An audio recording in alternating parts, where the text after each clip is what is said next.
Check, check. Sounds good. Thanks, Josh.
Good morning, everyone. It's always a beautiful way to start. You come in, you listen to this great combination of musicians, share music, and lift you to a new space. Anyway, yeah, they're deserving of it, for sure. Right. Okay. Is there anyone here from another unity? We do this to be polite, okay? And okay, there's no unity person here. Is there anybody here for the first time? Lift your hand up high. We have a gift for you. If you're here for the first time, keep your hand up till our ushers bring you a gift. Okay? Fantastic. All right. I don't even think I have to ask this of everyone here, but in your meditations from now on, I'm asking you to visualize snow and rain, moisture for this Colorado in which we live. It's going to be necessary to get some moisture here.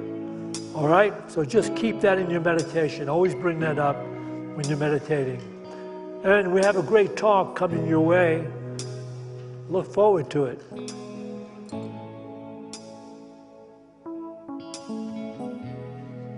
Good morning, everyone. Welcome to Unity of Boulder.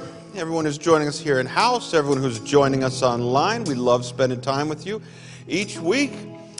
Today, following this service, we are having a potluck over here at Fellowship Hall, which is also a chili cook-off in there. And we have some people who signed up for it and brought in some chili, so there's some fierce competition. Everyone is invited. It's free. Even if you don't have a dish to share, please come join us, hang out with us, have lunch, check out the chilies, definitely vote on them. And that is it. Just come join us, have some fun after the service.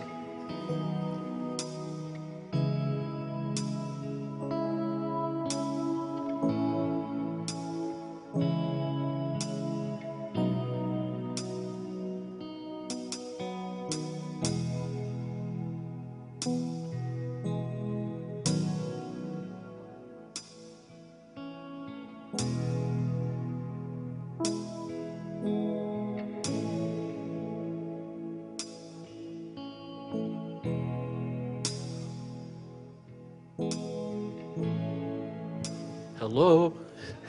Awesome. Good. But before I start with the daily word, one of our devout members of Unity, Sandy Spawn, I was hoping she was in here right now, asked for the following readings.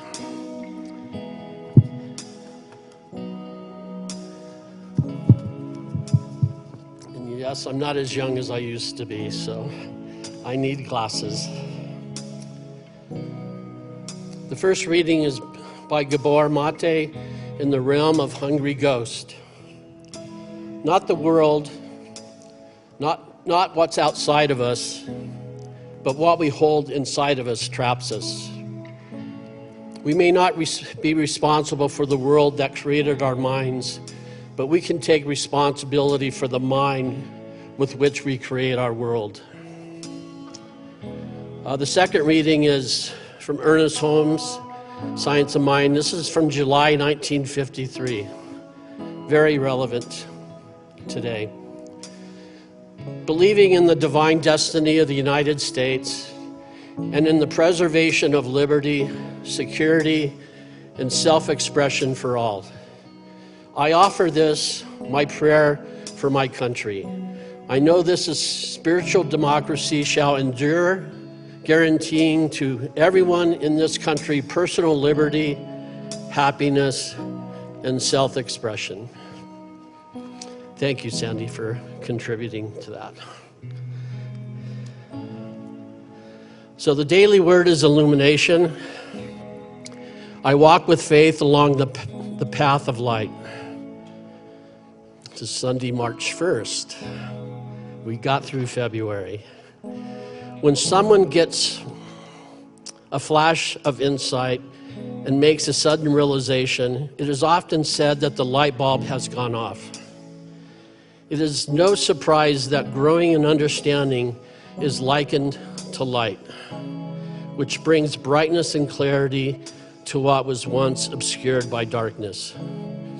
I'm grateful for the illumination I have received as I traveled the divine path. My spiritual growth may not always be easy, and I will never stop learning and discovering. But there is such value in the journey itself. Those moments I feel newly close to God. Those times when the divine within helps me make a better choice, and those precious flashes of pure love and light. I welcome my ongoing illumination, knowing the light I seek is already within me. Psalms 18:28. It is you who light my lamp. The Lord, my God, lights up my darkness. I definitely see all of your light.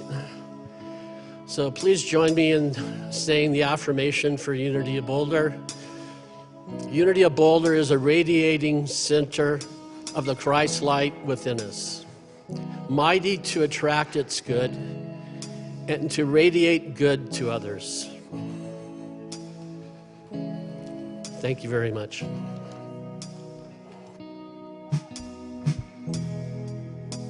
Your glasses.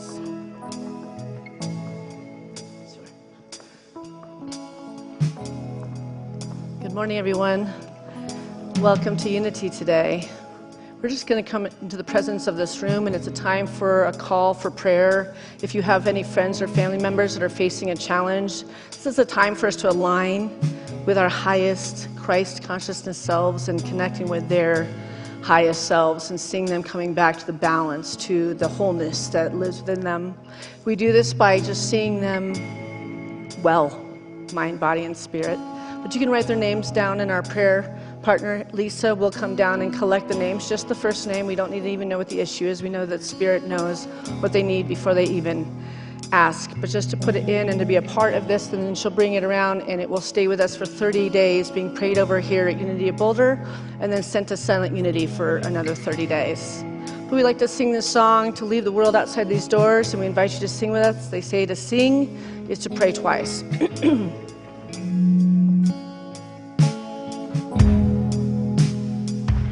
You are the air I breathe. You are the air I breathe. Your holy presence living in me. And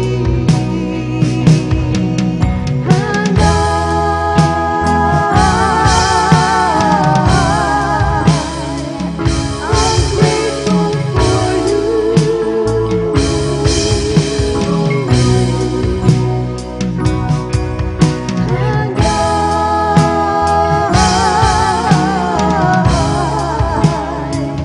And I'm grateful for you.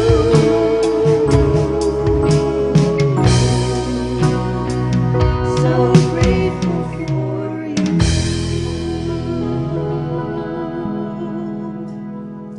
And so it is. So now we're going to go into a joy song we haven't performed before, so we don't have the entertainment club. It's just going to be Norma and I planting a seed, because we're just adding songs here and there. So this is one we did about 10 years ago, so some of you might remember it. All right, here we go.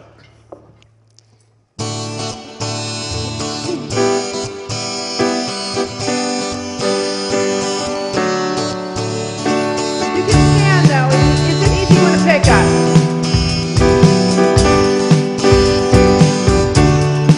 God, you are every mountain. God, you are every ocean. God, you are every canyon.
and with perfect love created me. Here we go. Everything I see, good. Everything I do, everything I am is you. Everything above, everything below, everything I know is you. Everything I see, everything I do, everything I am is you. Everything above, everything below, everything I know is you.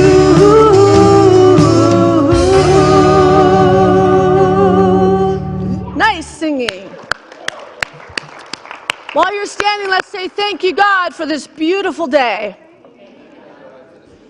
And turn and meet one another, and let's have a little community and get each other's names.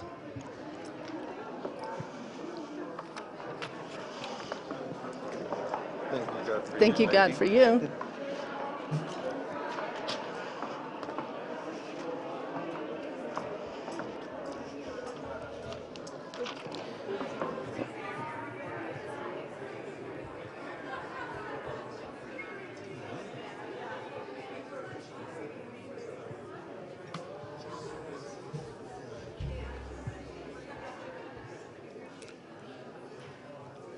Now pat yourself on the back and say, thank you, God, for me, and mean it.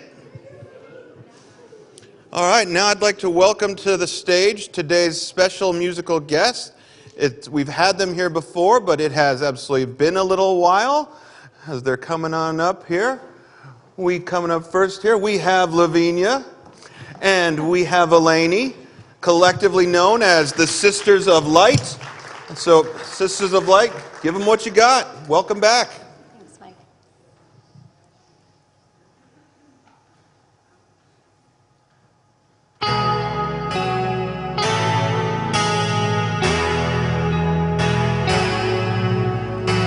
So many moments my heart has doubted you. So many moments I've seen you still come through. When it looked hopeless, you said, I'm not done. And looking back, I see what I've become. I am living proof there's a God that's real. I am living proof that your hands still heal. My life, my every breath, tell of your faithfulness. There's nothing you can do. I am living proof.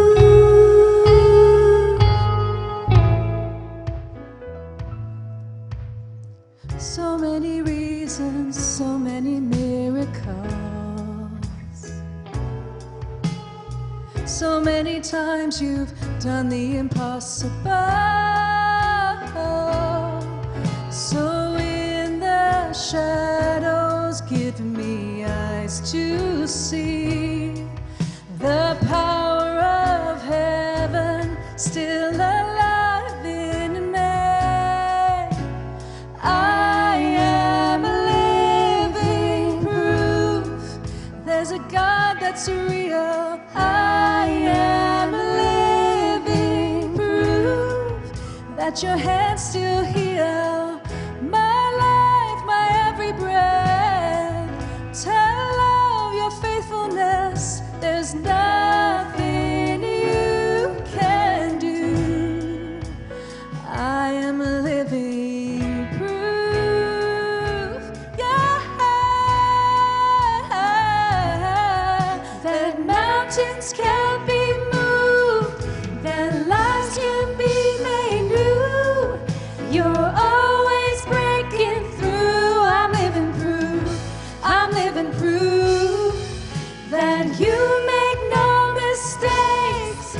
There's power in your name, the way, the life, the truth. I'm living proof. When it looked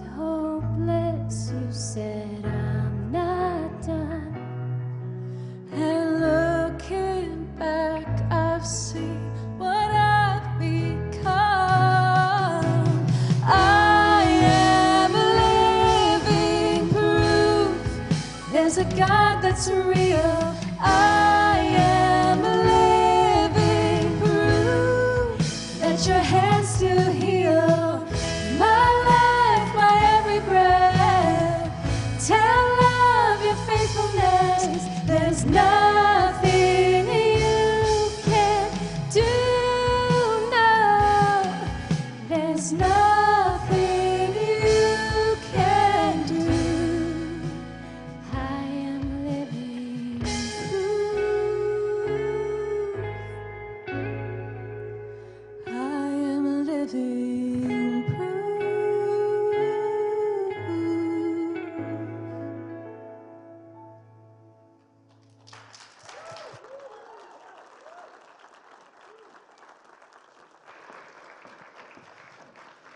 Sisters of Light, everyone, aren't they amazing?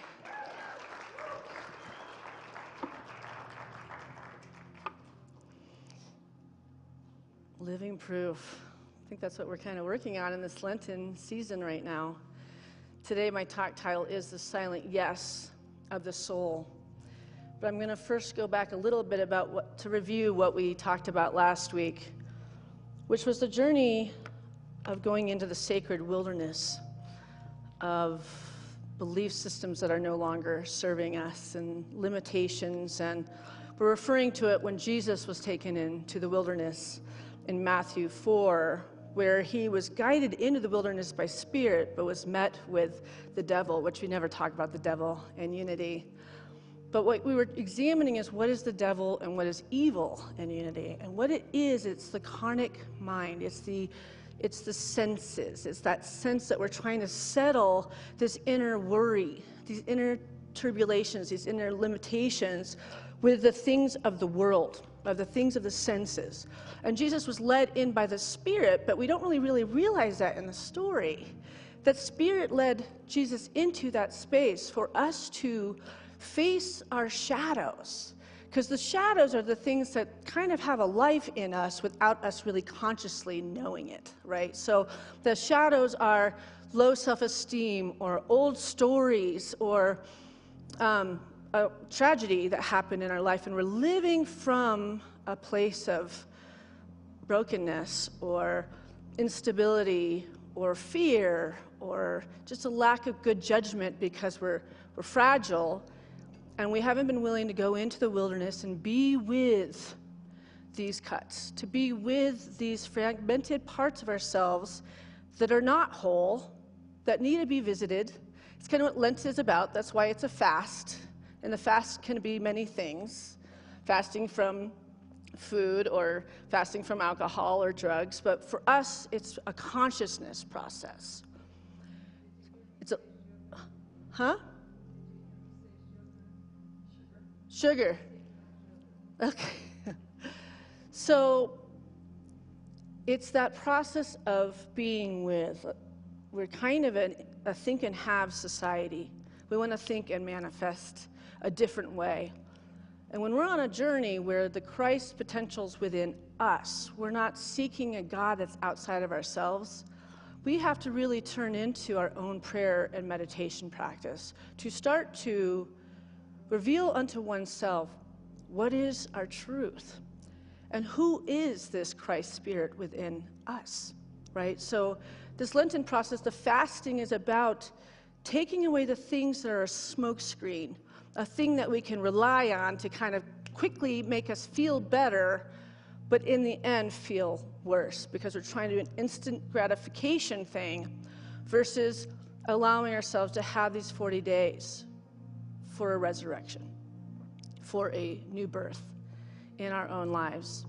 So this week is moving on to getting rid of the false self and opening up to the Christ self. In the Lenten journey from outer story to inner realization. But in Unity, we ask, what does this mean metaphysically? Because that's how we look at the Bible. What does it mean metaphysically, this story of Jesus going in the wilderness? And then we're going to go on to what he did next. And Charles Fillmore, who is our co-founder, taught that the Bible is a symbolic record of the soul's journey. Every character represents an aspect of consciousness. Every journey is an inner movement of awareness. So Lent is not about retracing the suffering of a man 2,000 years ago. Lent is about the surrender of the false self and the birthing of the Christ self. And we get to do this every year while we're in this human condition and spiritual condition. So it gives us a chance to constantly be growing and unfolding unto oneself this power and strength and beauty that is the Christ within all of us, right? We all have a descent at some point, and that is that death. But then we have the ashes, and we are the one that births out of those ashes a completely new unfoldment. And we have the ability to do that all the time. It doesn't have to be once a year. But it's a wonderful time to think that prayerfully we're all on the journey together. Because we do so much better in community and knowing that we're all revealing unto oneself what is taking place within us so we can be better conduits of this Christ self in this world, right? So Charles Fillmore defined the Christ as the divine idea of humanity in expression. The divine idea of humanity in expression. And did you know that Christ is not Jesus' last name? It's not. Jesus Christ is the Christ of Jesus. There was also a mortal Jesus, and we watched that journey of his. And the Christ was attained by him coming up. They'd always say he's going up to the mountain and he's going to pray. Every time he was about to do some great witnessing of healing someone else or doing something where he was helping somebody see again or be healed from being paralyzed, he always went up to the mountain, or he's going up through the roof. You'll always see there's this up process, and the process is the heightening of our consciousness through prayer and meditation. Recognize that he's aligning himself as the Christ in that moment to do things that are of the, we say, supernatural, but actually are natural. To have this kind of empowered knowing that within us there is the capacity of the Christ within us. So it's Syntysche the Christ, it's Lavinia the Christ, it's Sebastian the Christ. When we are working in this meditative space, aligning ourselves with this higher ethereal energy that is always trying to take hold in our beings and in our lives. But if we're stuck in the congestion and the distraction of our pains and our fears and our low stories, then we can't access this energy. So we hear often when people say, I'm just not feeling that connected to spirit right now. That's never spirit that's inactive in our lives. It's calling us to go home again, to meditate every day, to say your prayers, to align yourself with this great energy. That's what our prayers, it's affirmative prayer. We first recognize what is this thing God, spirit, source is. And when we can get a real image in our mind of what that energy is, then we align with that energy and bask in that like a song coming through in every being, every cell of your body, every thought, everything.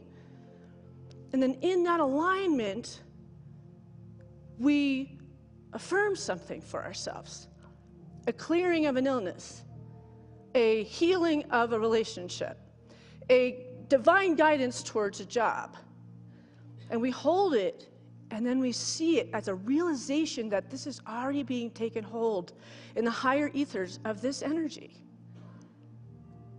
And then we settle in gratitude, thanking this universe, this light, yourself for taking this time to quiet the mind and to align with this greater love. And then we let it go to the universe and let the universe do its great will and work for us, right?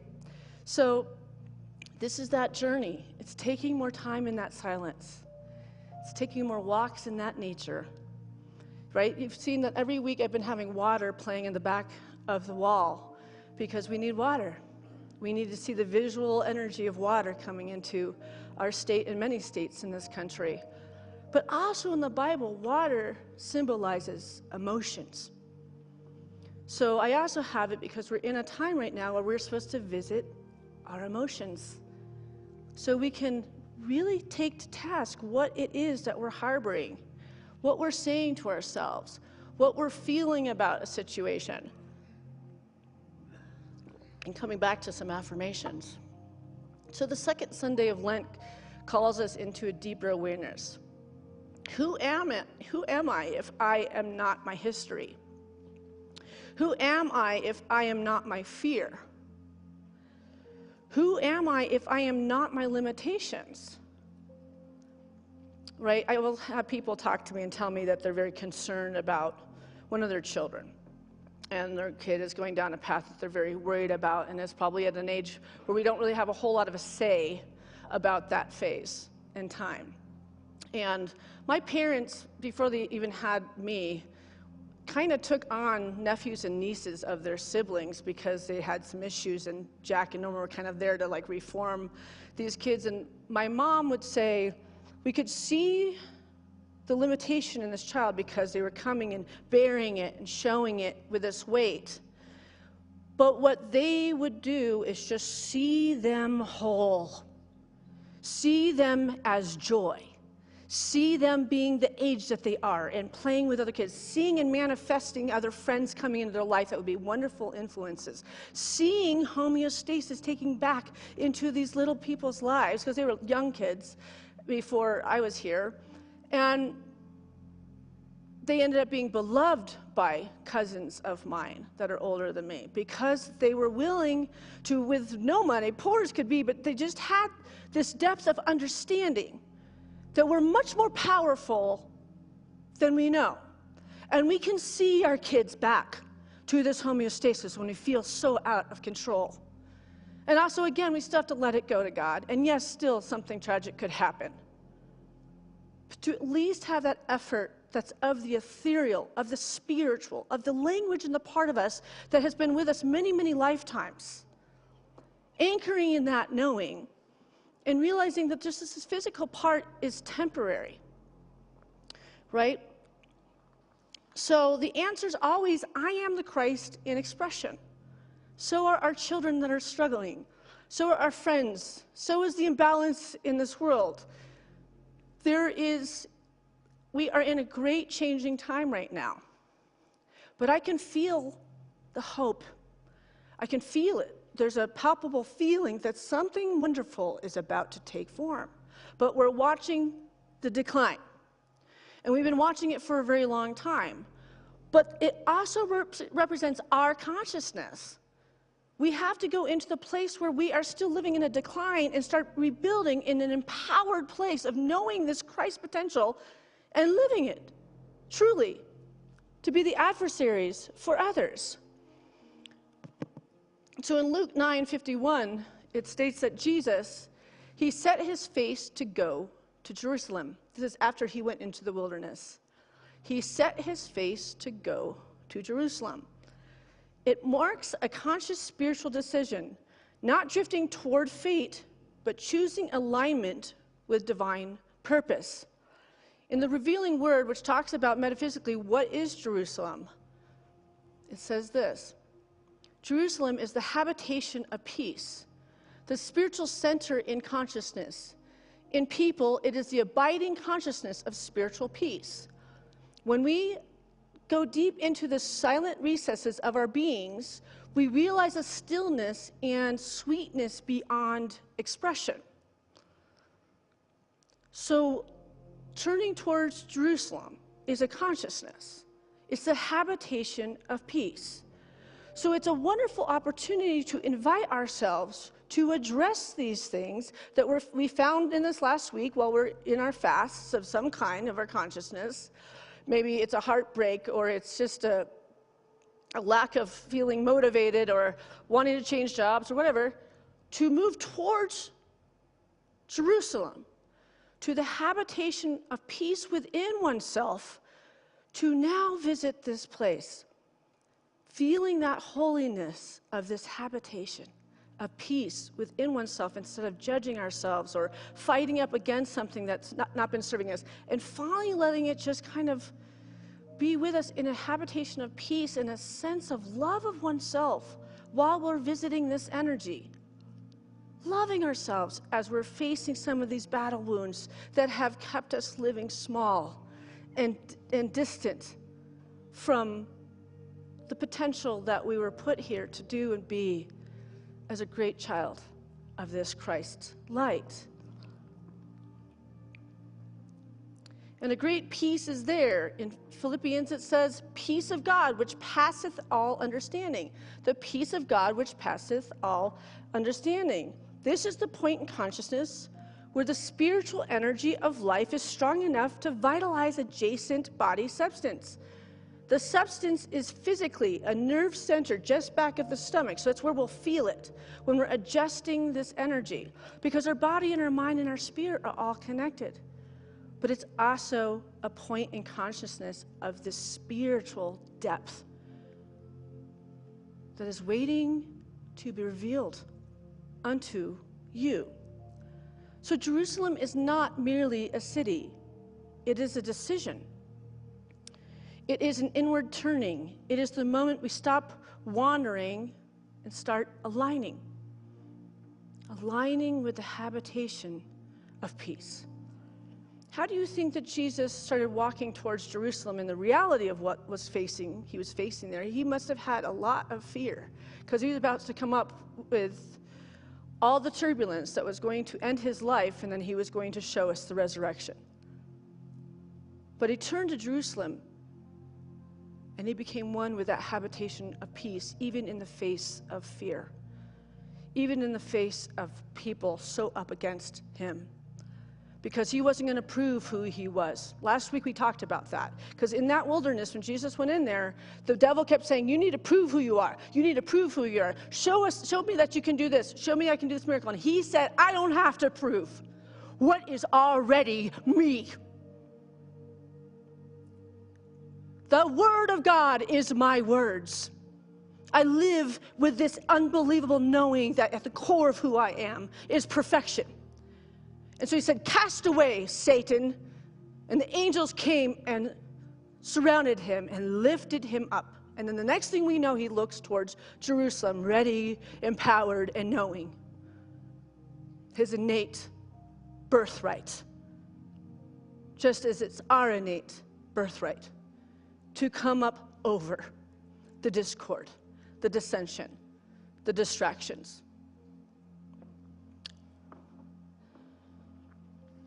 So when we stop wandering and start aligning, moving into the habitation of peace and meditating every day, getting by a river and listening to water, observing the birds and nature and everything that seems to be around here a little early this year, seeing the little buds on the trees, and we're going, it's a little early. It's okay, we can still be in the magic of the rebirth, of spring already appearing. So we have to forgive instead of resent. That's what this time is about. Trust instead of fear. Affirm truth instead of rehearsing limitations. We all know that one. Rehearsing limitations or rehearsing our responses to something we're not happy about. Rehearsing the protection of something that feels like it's coming up against. And so we're just feeding. We're feeding the shadow. Because we're rehearsing to defend oneself. In the face of things, you don't have to defend yourself. Because Jesus said, I'm not going to or Jesus said to the devil, I'm not going to play your games. I don't have to prove myself to you. I'm not going to accept you either. I'm going to affirm myself and let this love take hold in me so I may have my life and have it abundantly. So we are walking toward our inner Jerusalem, and every soul must at some point set its face towards this calling. I want to return to something that surfaced in our discussion group last week. There's a tender honesty in the room last week where we could have gone on for hours. There was a topic that came up, and it seemed that it really vibrated real for all of us, including me till about a year ago. Several people shared that it can feel selfish to work on ourselves, to love ourselves, to pursue these things we're calling our calling, right? For some, turning inward feels like turning away from others. And as we talked, it became clear we had a few people pleasers in the circle, including I was a people pleaser. I'm still a people pleaser, but I have built boundaries in my life in the last few years, and it's transformed my life. I am a much happier, healthier, non-burnt out person now that I've found out how to establish healthy boundaries. Yep. Have you done that? Yes. Good for you. That's awesome. So this was a topic that came up, and the conversation reminded me of this framework that was taught in ministerial school where we had to play different parts. It's called the drama triangle, and it names 3 common roles we unconsciously step into, and it looks like this. Victim. This is happening to me. Feeling powerless, overwhelmed, stuck. There's the villain or persecutor. This is your fault. Blaming, criticizing, controlling. There's the rescuer. Let me fix this for you. Stepping in to save, to overhelp, to feel needed. Can any of you recognize any of those qualities in yourself? I just saw one hand from the group from last Sunday. We are not judging, we're just merely observing. Okay, it's good to take into some of this wonderful stuff that we can use, right? So, and here's the important part. We rotate these qualities. So when I was in class, we had to take, there was literally, it said villain, it said rescuer, victim, and we all had to take a different role, and they gave us scenarios, and we had to act them out. And it was very silly, and it was really funny, because you could see, actually, we are all 3 a lot of the time. It depends on the person we're working with, right? It depends on the established relationship we've had. But when you start to really understand this and you can take it, it really helps you to start creating a boundary that works so that we can regulate our nervous systems. We are a society that's lacking in regulated nervous systems, and panic and anxiety is taking hold in so many young people, including all of us, and we can't even figure out why we're freaking out. And I'm going to give you a few reasons why we're freaking out. Because you're not called to the work where we are held responsible for this Christ idea within ourselves.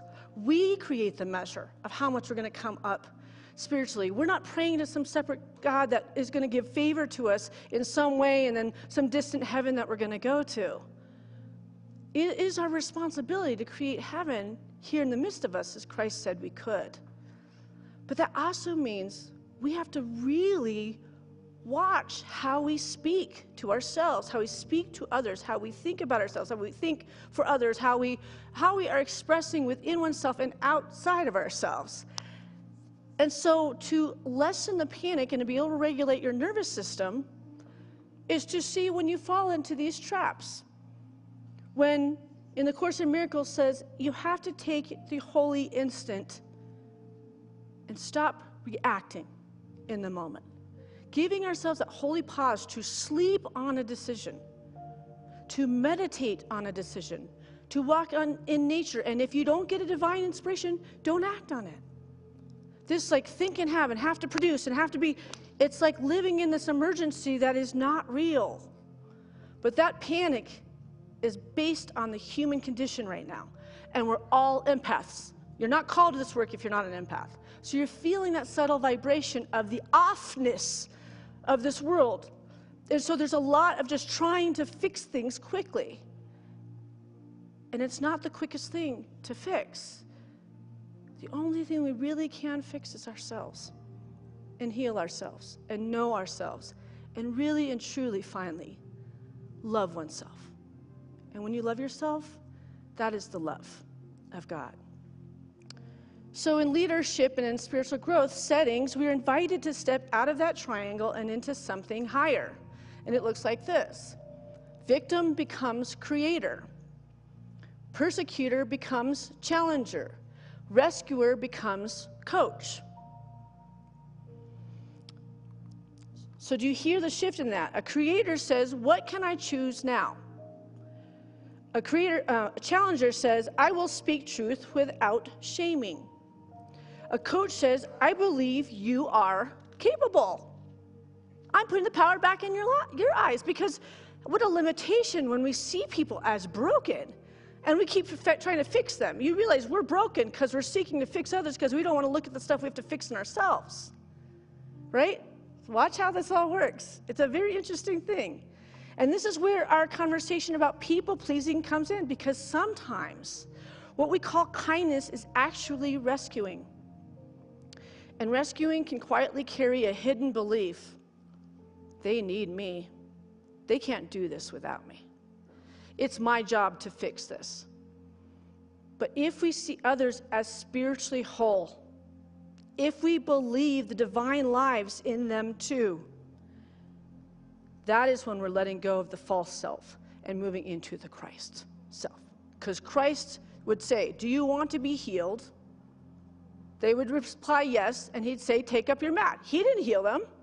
The woman that was bleeding, she in her mind thought if she touches his hem, she will be healed. But it was her belief that she could be healed, and she touched the hem, and he felt that feeling when she touched the hem. But it was the thought that someone else could heal her. But in the end, he said, daughter, you are the one that made you healed.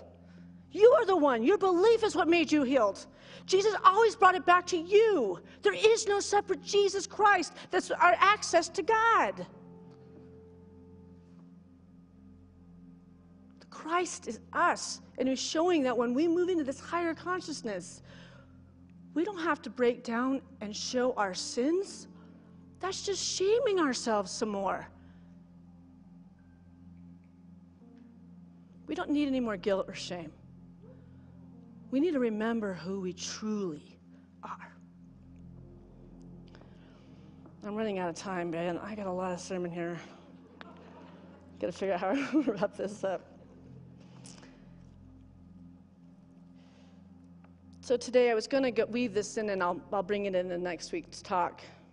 I wanted to bring in the words of two such seers that conquered their lives and did something really wonderful in their life. And I think it's really nice to see testimony of people that really had the courage to listen to what their calling was and totally and completely live it, right? And then we were blessed by the results of what their giving was.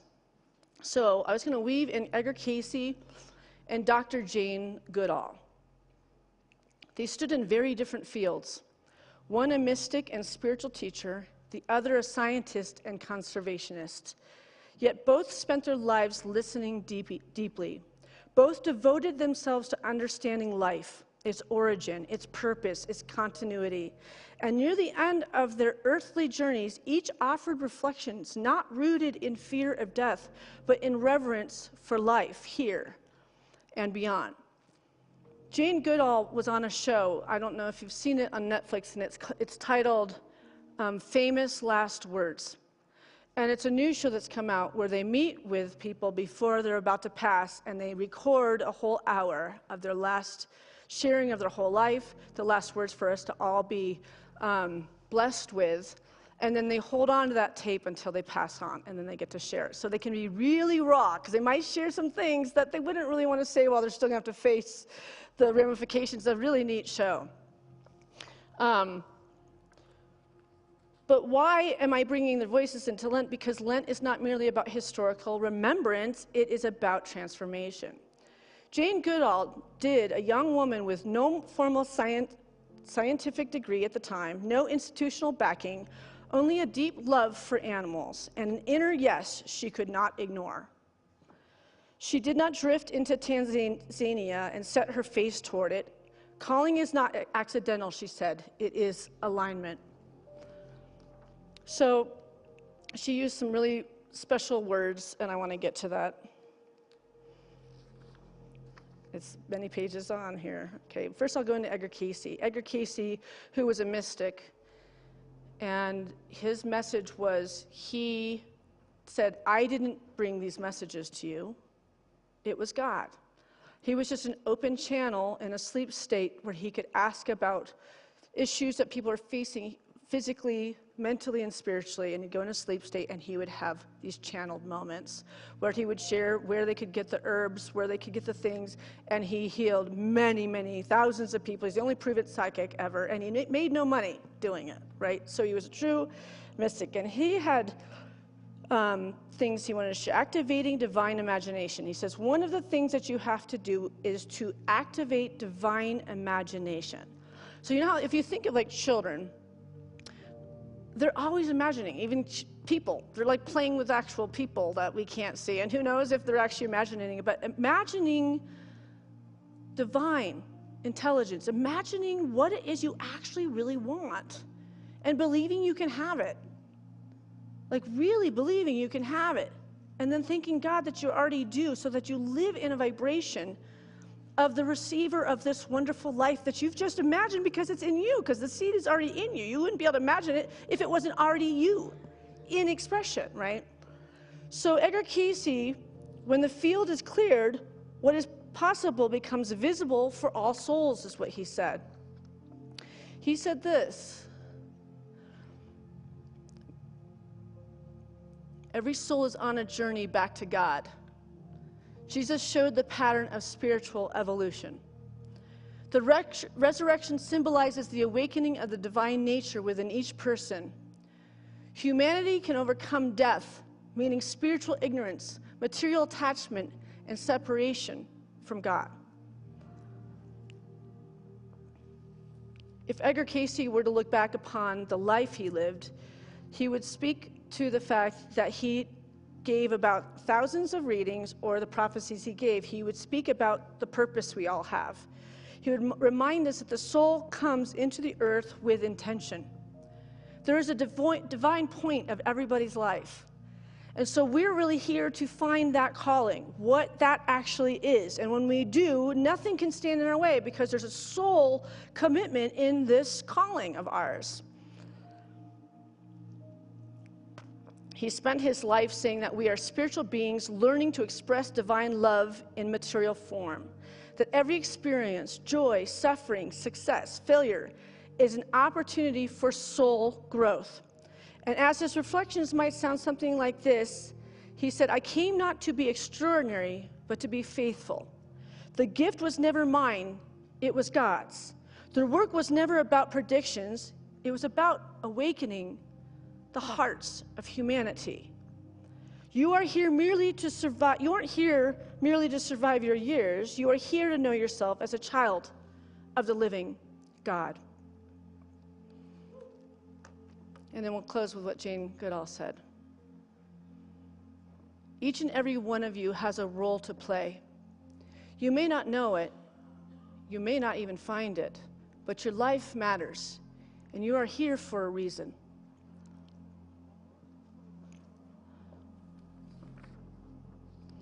That's an affirmation. To recognize a woman that's in her 90s and realizes, and she's saying, I've seen from every point of view what this is all about, because she worked with chimpanzees and watched how the males and the females and the babies and how death worked and all of the wonderful cycles of life worked. And she worked for this environment, and she wanted to save this environment, and she's handing the baton off to us. It was time for her to go into the spiritual. And she went on to say this: every single day you live, you make a difference in the world, and you get to choose the difference that you make. That is conscious creation. Don't lose hope. If you lose hope, you become apathetic and do nothing. Hope is resurrection consciousness. It is refusing to let appearances dictate your destiny. Even small actions multiplied a billion times, make great change. And I think that's a good place to leave it. Thank you. Love you. I'll see you next week.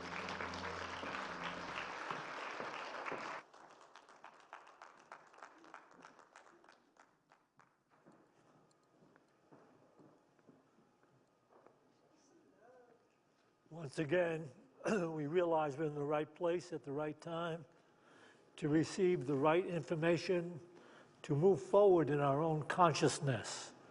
The journey in unity is about consciousness. We shouldn't stagnate, we shouldn't become complacent, we should always be aware that there's more to move forward to expand our consciousness. And we just received a beautiful message about that. All we have to do is apply it in our lives.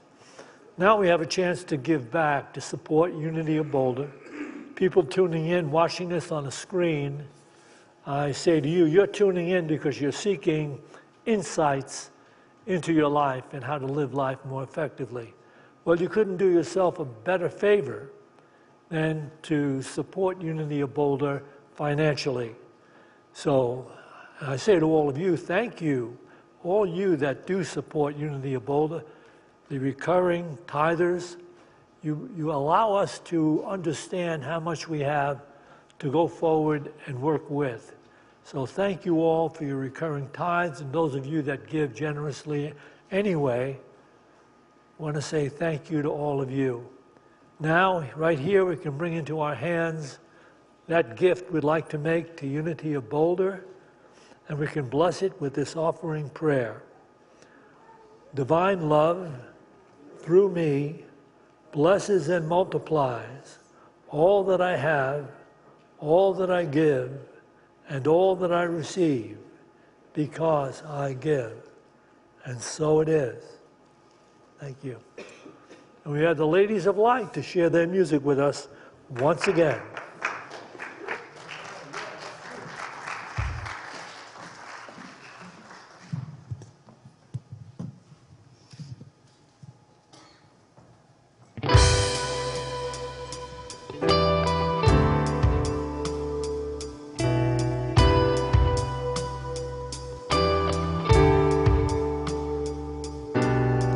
They say this mountain can't be moved.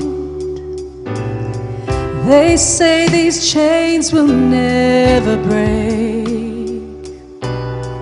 But they don't know you like we do. There is power in your name. We've heard that there is no way through. We've heard the tide will never change. They haven't seen what you can do. There is power in your name. So much power in your name. Move the immovable, break the unbreakable. God, we believe. God, we believe for it. From the impossible, we'll see a miracle. God, we believe. God, we believe for it.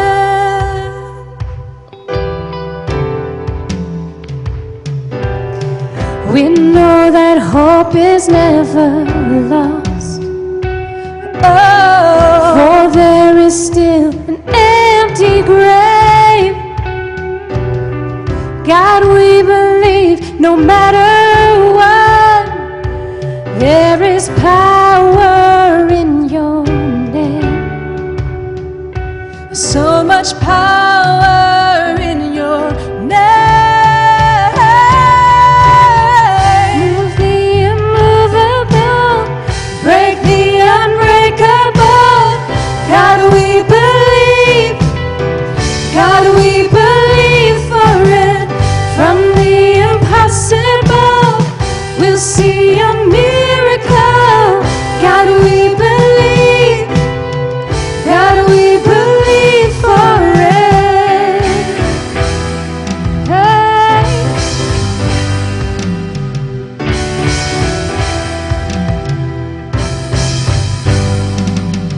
You are the way when there seems to be no way.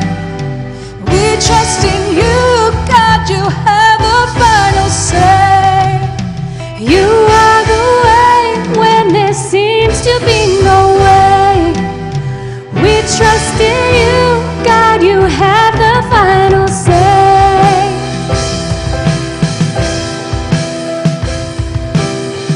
Move the immovable, break the unbreakable. God, we believe. God, we believe for it. From the impossible, we'll see a miracle. God, we believe. we believe for it.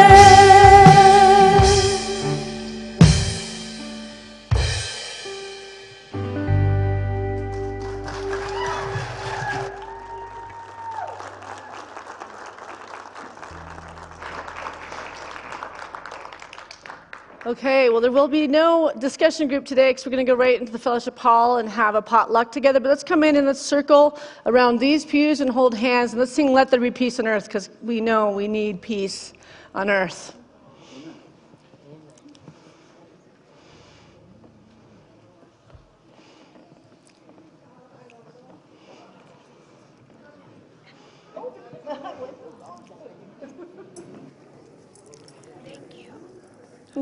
You're welcome.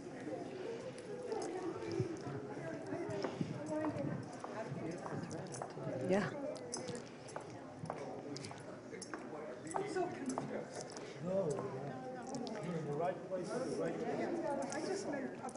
All right, here we go.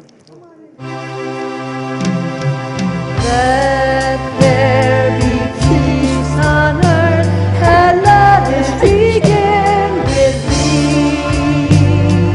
Let there be peace on earth, the peace that was meant to be. With God as Creator, family all are we. Let me walk with my family in perfect harmony. Let peace begin with me. Let this be the moment now. With every step I take, let this be my joyous smile. To take and live in peace eternally. Let there be peace on earth, and let it begin with me.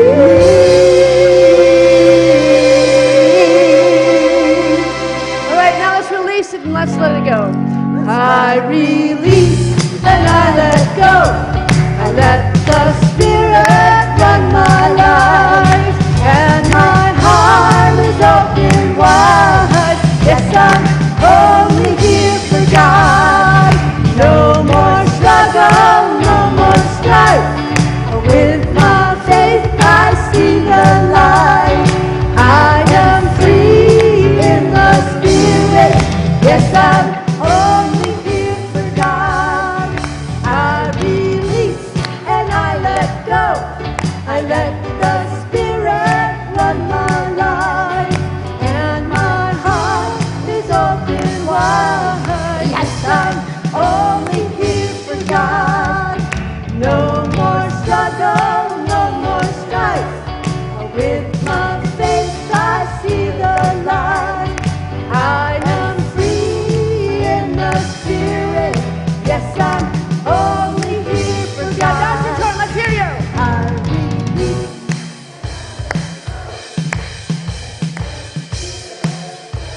You sound awesome. Yes, I'm only here for God.